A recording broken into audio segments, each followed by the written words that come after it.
Thanks for joining us on Arirang News. I'm Kim Dami in Seoul.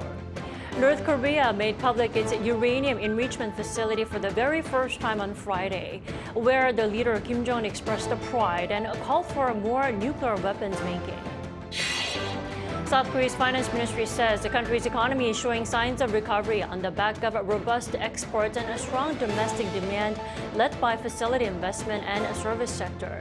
It also says consumer prices are also coming down.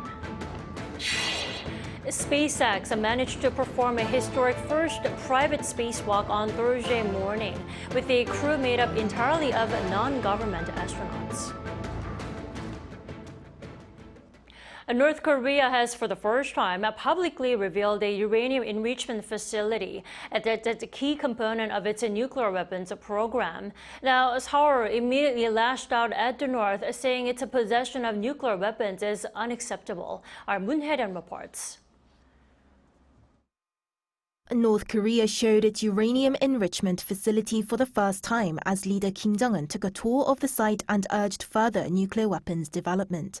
Photos released by the state-run Korean Central News Agency on Friday showed Kim walking past rows of centrifuges that process uranium to be made into nuclear fuel, learning about the operation of its production lines. Kim reportedly said he felt strong just looking at the technology on display and pressed for the need to strengthen Pyongyang's nuclear capabilities. He also outlined a long-term plan to do so. Experts say that the surprise disclosure could serve a number of different purposes for the regime.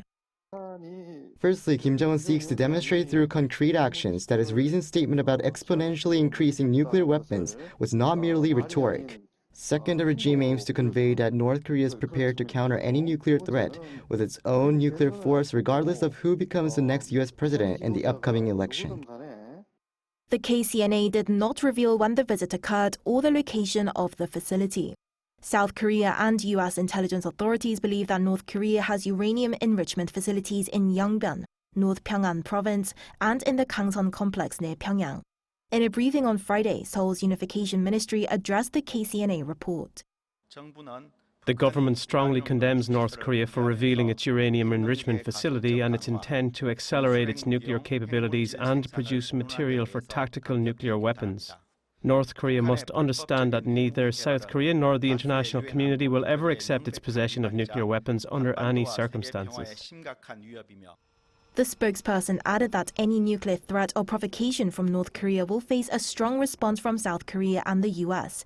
based on the robust alliance and extended deterrence system. Moon Hae-ryun, Arirang News.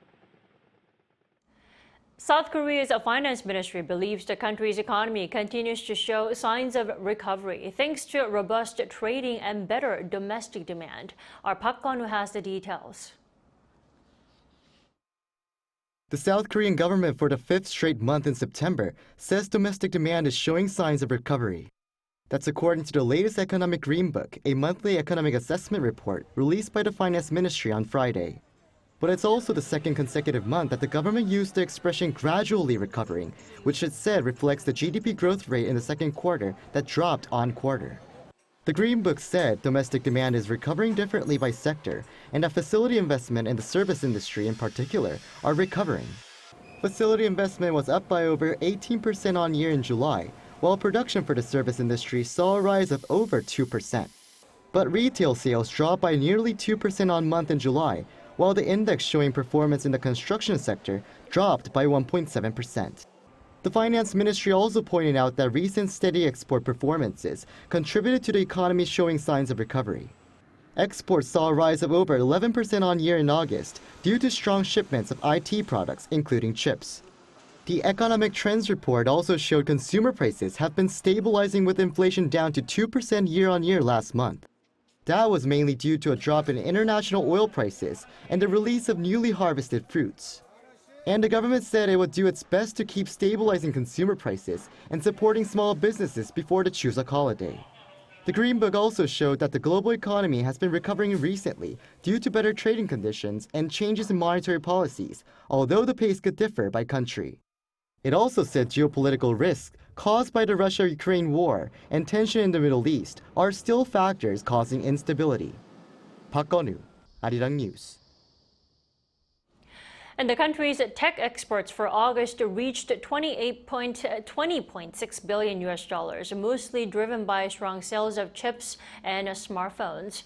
According to the Trade Ministry on Friday, ICT exports saw an increase of 28.5% compared to a year earlier.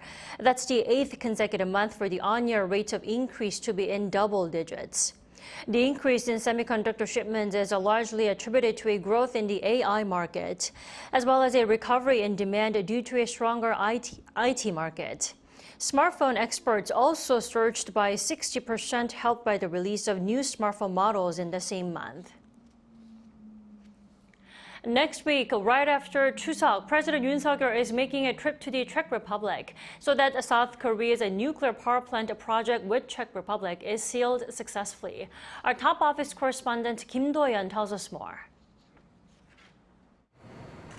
Nuclear Power Alliance. A new term was coined as the top office prepares for President Yoon Suk-yeol's official visit to the Czech Republic starting next Thursday.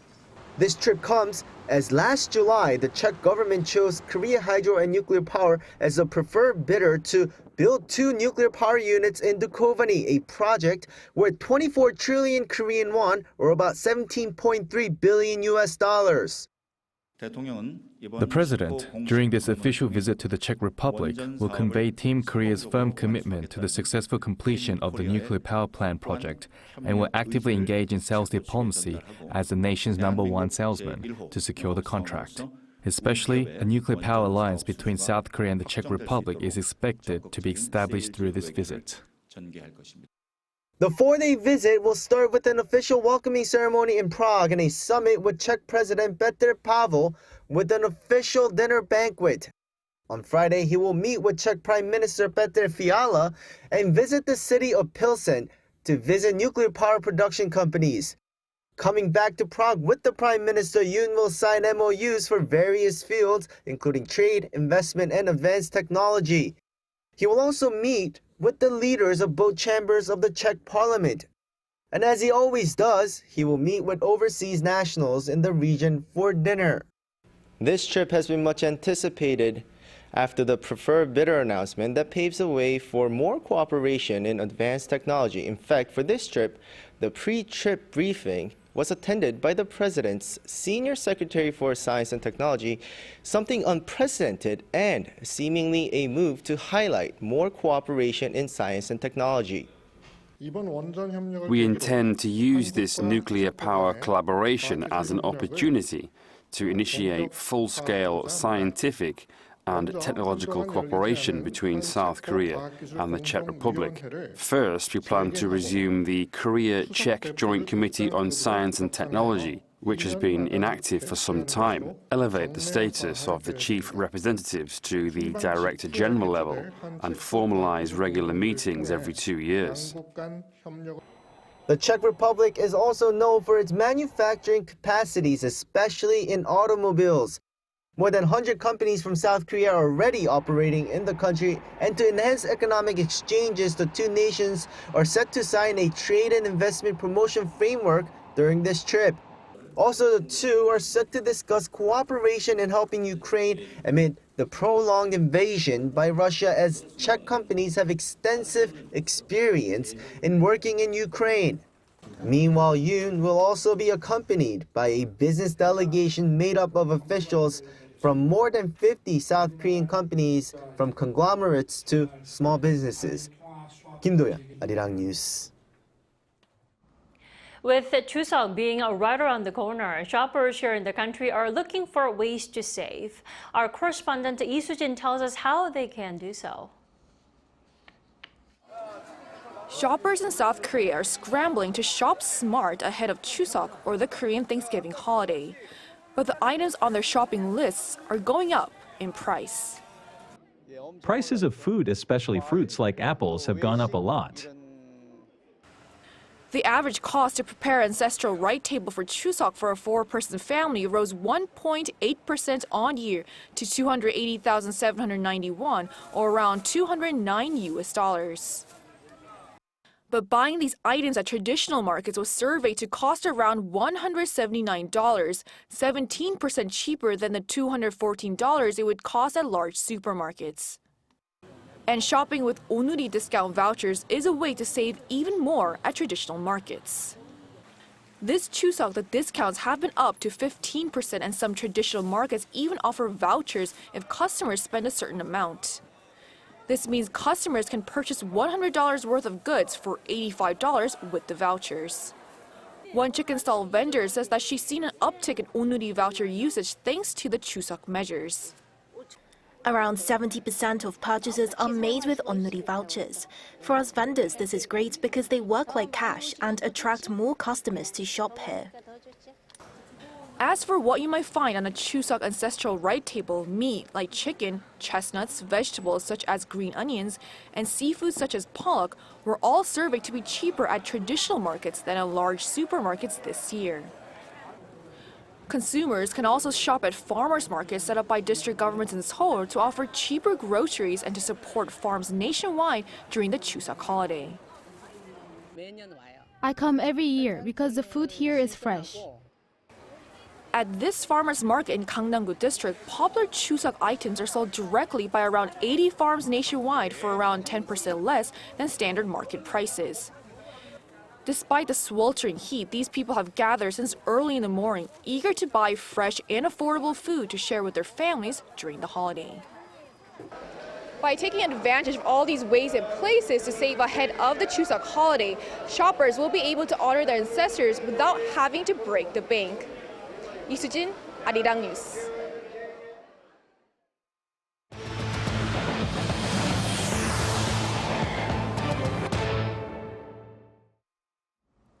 U.S. Democratic presidential candidate Kamala Harris continues to widen her lead over former President Donald Trump in the latest poll. Despite Trump claiming he won the debate, he's still refusing a second one before the November election. Lee Seung-jae reports. According to a CNN flash poll that followed Tuesday's televised debate in Philadelphia, 63% of registered voters felt Vice President Kamala Harris performed better than former President Donald Trump. And the Democratic presidential candidate's performance helped boost her support, as another poll showed that she had widened her lead over Trump. In a new Reuters Ipsos survey conducted between Tuesday and Thursday, Harris garnered 47% support compared to Trump's 42%, giving her a 5 percentage point lead over the former president. The latest poll asked 3,095 people, with 1,405 of them registered voters. In a similar survey last month, 45% of people surveyed preferred Harris compared to 41% of the respondents who picked Trump. While the majority in the CNN flash poll showed that Harris performed better than Trump during Tuesday's debate, the former president disagreed and claimed that he won the debate. Trump also said he won't debate Harris again. Taking to his social media platform Truth Social on Thursday, Trump said the first words out of a prizefighter who loses a fight is "I want a rematch." The Harris camp had called for a second debate, as President Joe Biden and Trump had agreed to 2 debates for the elections. Meanwhile, Trump and his running mate J.D. Vance's false claims of Haitian immigrants taking people's pets and eating them have led to increasing fear among the immigrants of being targeted. The City Hall in Springfield, Ohio, the city that was put in the spotlight due to those claims, temporarily closed on Thursday amid bomb threats. The threats also come as an online Haitian media outlet out of Springfield warned its residents of threats being issued at several schools with Haitian children. The city has seen a large inflow of Haitian immigrants in recent years due to its low cost of living and job opportunities. Lee Seung-jae, Arirang News. Russian President Vladimir Putin has warned the West against lifting restrictions on the use of long-range missiles by Ukraine. Speaking to state-owned TASS news agency on Thursday, Putin said allowing Ukraine to use long-range missiles to attack Russia will be met with an appropriate response, adding it will mean NATO is at war with Russia. According to Putin, NATO countries are not discussing the possibility of Ukraine attacking Russia with long-range weapons provided by the West, but rather on how to directly participate in the conflict alongside Ukraine. The Russian leader also pointed out that the Ukrainian military doesn't have the satellites needed to use long-range weapons to attack Russia and could only do so without information from NATO member countries, the EU and the US. The Israeli military declared on Thursday that Hamas's Rafah Brigade have been defeated and more than 13 kilometers of tunnels have been destroyed. Commander of the ITF's 162nd Division, Itzik Cohen, said that his combat engineering forces located 203 separate but interconnected tunnels in the Philadelphia corridor, of which 9 crossed into Egypt. But Cohen added that every single one had been blocked up before the IDF arrived, either by Egyptian authorities or Hamas themselves, leaving no active tunnels. Additionally, reports came out on Thursday of an IDF operation last weekend that targeted an Islamic Revolutionary Guard Corps facility in Syria that developed ballistic missiles and drones and also provided logistical support to Hezbollah. A Syrian TV network reported that there were violent clashes that killed 3 Syrians and 2 to 4 Iranians were captured. Now over in Japan, high-level officials from South Korea, Japan, and China in charge of culture met on Thursday to expand cultural cooperation following tourism talks the previous day. Ahead of the trilateral meeting, also addressed was the recent controversy over Japan's Sado mine. Our culture correspondent Song Yoo-jin reports. 2024 marks the 25th anniversary of trilateral cooperation between South Korea, China, and Japan, which began in 1999 with a breakfast meeting on the sidelines of the ASEAN Plus 3 summit. This year, the 3 countries are focused on deepening their cooperation through culture. On Thursday, representatives from the 3 nations gathered in Kyoto for the 15th South Korea-China-Japan Culture Ministers meeting. South Korea was represented by First Vice Minister of Culture, Sports and Tourism, Yoon Ho-sung, after Minister Yoo In-chun had to return to Seoul for a parliamentary questioning as the National Assembly had not approved his absence. China's Vice Minister of Culture and Tourism, Zhang Zheng, and Japan's Minister of Education, Culture, Sport, Science and Technology, Moriyama Masahito, were also in attendance. The meeting resulted in 2 key documents. The Kyoto Declaration emphasizes the importance of cultural exchanges and cooperation to promote mutual understanding and to further strengthen trilateral relations. The 3 sides also signed a memorandum of cooperation to designate 2025 and 2026 as years of cultural exchanges. We agreed on the importance of expanding cooperation beyond arts and culture to include sports and programs involving the future generations. In the bilateral meetings that South Korea held with Japan and China ahead of the 3-way talks, eyes were on the follow-up measures for Japan's Sado Island gold mines being listed as a UNESCO World Heritage Site. The site has been a point of contention as Koreans were forced to work there during World War II under Japanese colonial rule. We asked Japan to improve its exhibits at the Aikawa History Museum on the hardships faced by Korean laborers, as the current displays are mostly simple panels. We suggested making them more permanent and detailed. We also requested that senior Japanese officials attend the memorial ceremony for the mine laborers. Simplifying visa issuance and entry processes with China was another key topic. Both sides agreed to initiate working-level talks involving the foreign and justice ministries to streamline these procedures. Until now, we didn't have a regular framework for tourism cooperation with China, so we agreed to set up a regular high-level consultative body. The meeting ended with a joint performance between opera singers of the 3 countries and Japan's multicultural orchestra ensemble Kanazawa Chamber Orchestra. Promising more cultural exchanges in the next 2 years and beyond, the 3 countries wrapped up their culture ministers meeting on Thursday. The trilateral meeting's 16th edition will take place in China next year. Song Yoo-jin, Arirang News, Kyoto.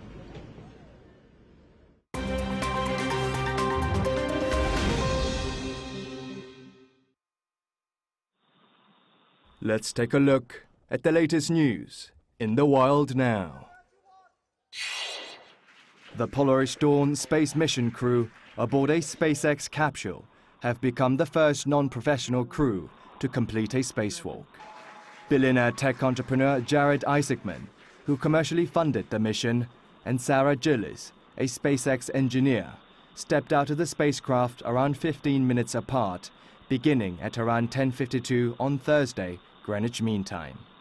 Isaacman said emerging from the spacecraft that back at home we all have a lot of work to do, but from here, Earth sure looks like a perfect world.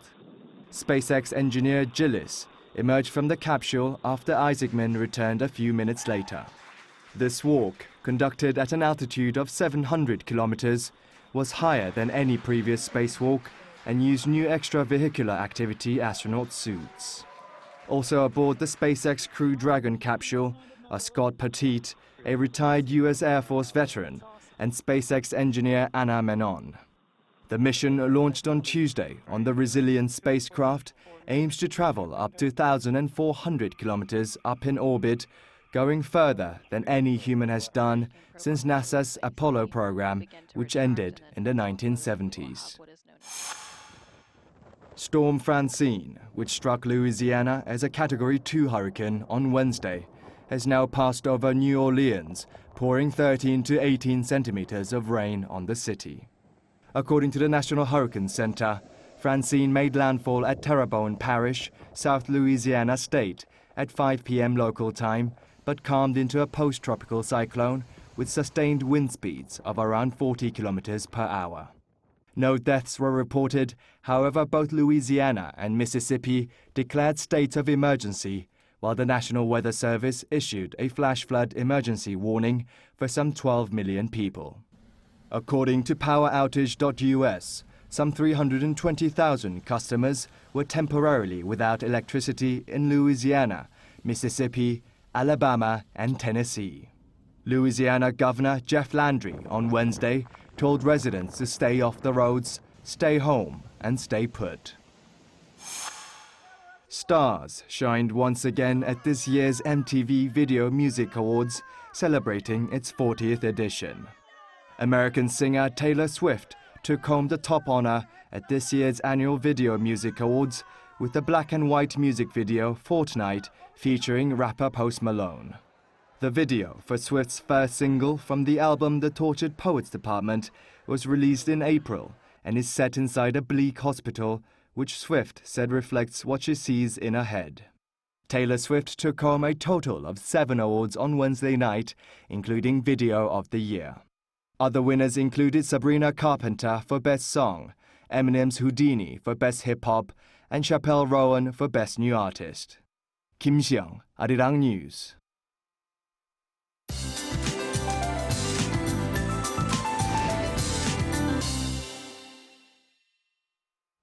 Good afternoon. It's a wet and cloudy eve of the Chuseok holiday weekend for the capital and Gangwon-do province with rain clouds. And the capital and northern parts of Gangwon-do could see 20 to 60 millimeters of showers.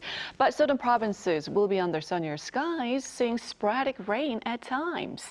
So the heat stays in southern regions with heat alerts being in place.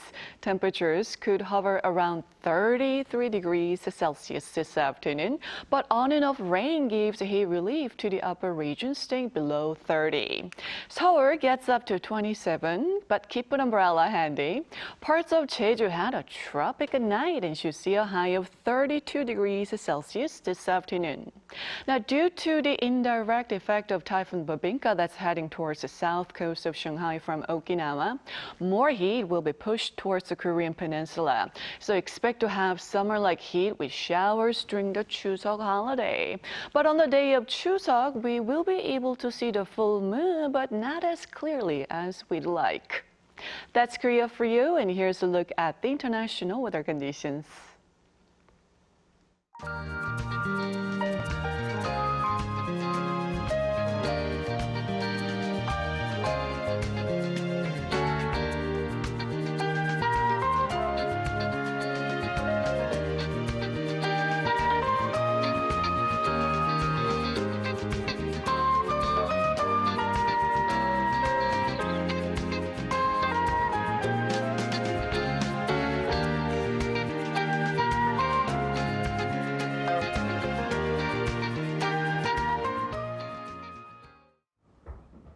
That's all we have at this hour. Arirang News will be back at 2 p.m. Korea time. Thanks for watching.